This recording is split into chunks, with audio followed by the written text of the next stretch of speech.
Whoever walks across Piazza Castello, in the heart of Turin, rarely imagines that before their eyes stands one of the most complex and fascinating buildings in Europe. Palazzo Madama is not only a palace, nor simply a castle. It is a place where different eras coexist within the same space, layered like memories resting upon one another.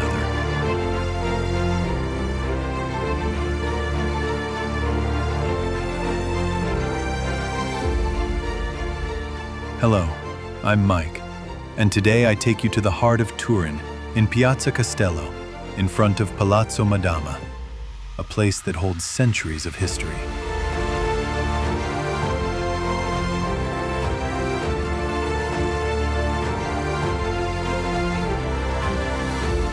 Behind its elegant Baroque façade lies a far older structure, made of medieval towers, defensive walls, and foundations that date back even to Roman times.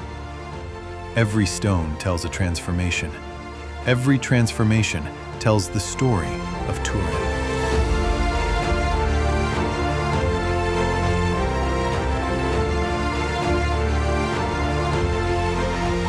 To truly understand Palazzo Madama, we must travel back almost 2,000 years, when this square was not yet the monumental center of the city, but the boundary of a Roman military settlement.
In the 1st century after Christ, Turin was known as Augusta Taurinorum, a Roman colony built according to a precise and rigorous order.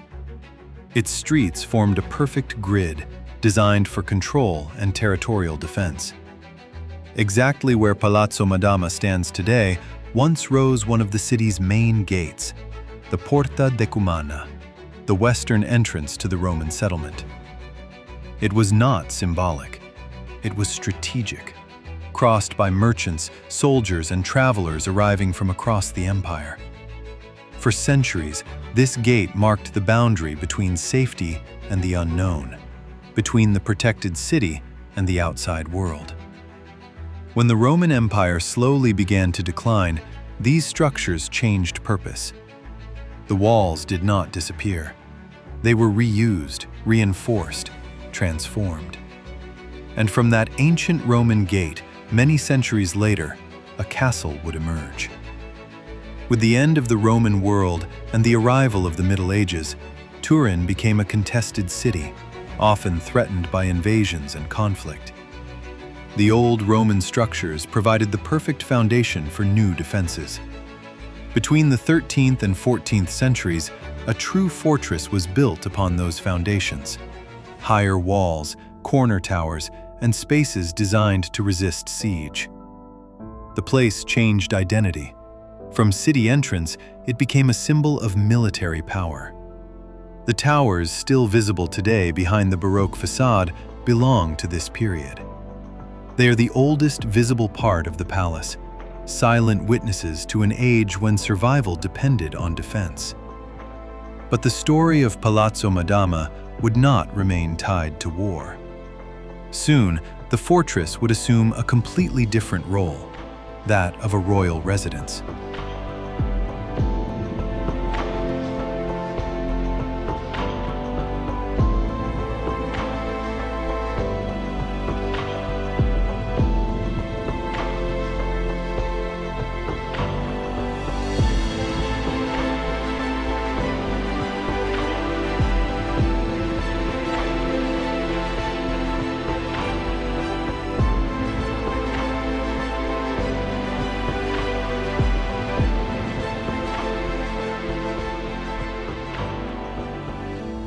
During the 17th century, the fortress's destiny changed once again.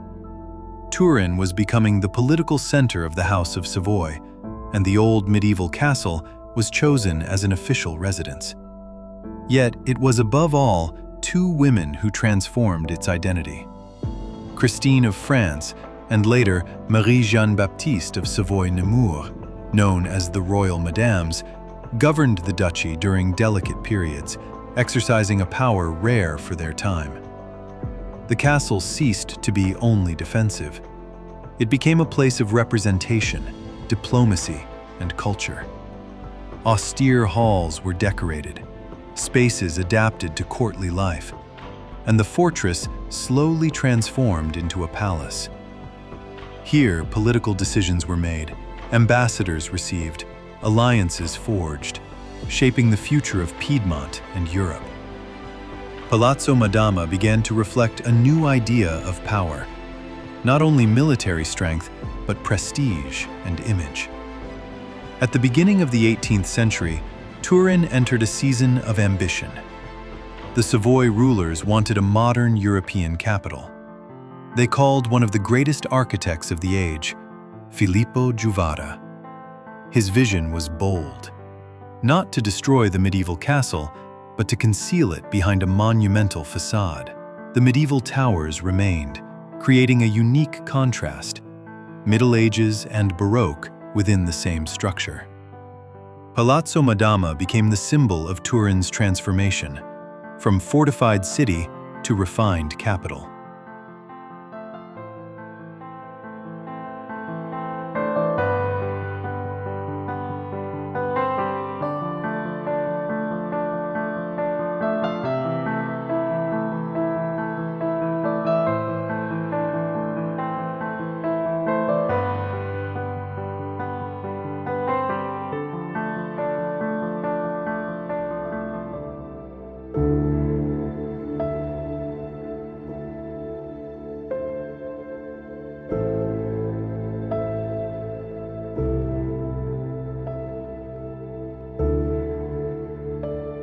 Throughout the 18th and 19th centuries, the palace changed again. No longer only a royal residence, it became a place of institutions and public decisions.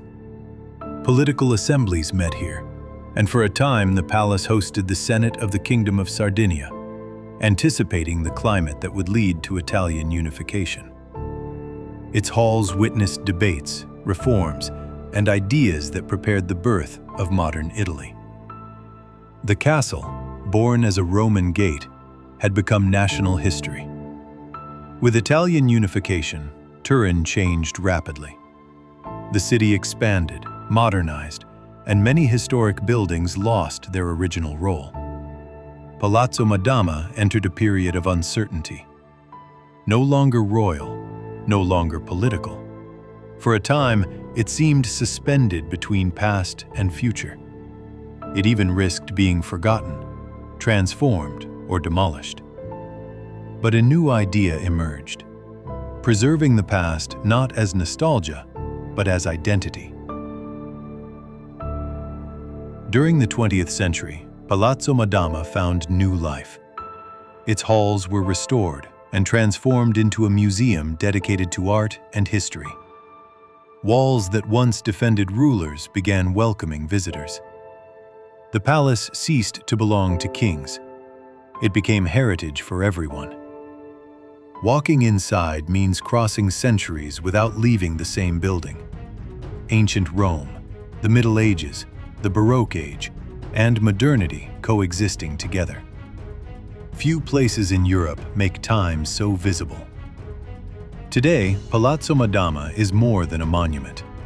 It is a meeting point between past and present. Thousands cross Piazza Castello every day, often unaware that beneath their steps, nearly 2,000 years of history overlap. Its medieval towers silently observe the modern city, while the Baroque façade still tells the ambition of an era that wished to astonish the world. The palace has not changed once. It has changed continuously, just like Turin. Perhaps this is its true meaning. It does not represent a single moment, but the passage of time itself, adapting to every era without losing its soul. Cities live through their buildings, and some buildings become memory. Palazzo Madama remains there, at the center of Turin, a silent witness to empires rising, kingdoms changing, generations passing. And even today, it continues to tell a story that belongs not only to the past, but to anyone willing to pause, look, and listen. The past is not something left behind us. It lives in the places we cross, in the details we overlook, in stories that continue speaking even when everything seems still. Palazzo Madama is not only a building. It is time itself learning to change form. And perhaps this is what makes certain places special. They remind us that history walks beside us, every day, quietly. Every city holds stories waiting to be discovered. Every square hides a past waiting to be heard. This journey ends here, but history continues. And we will keep following its traces, step by step, through time.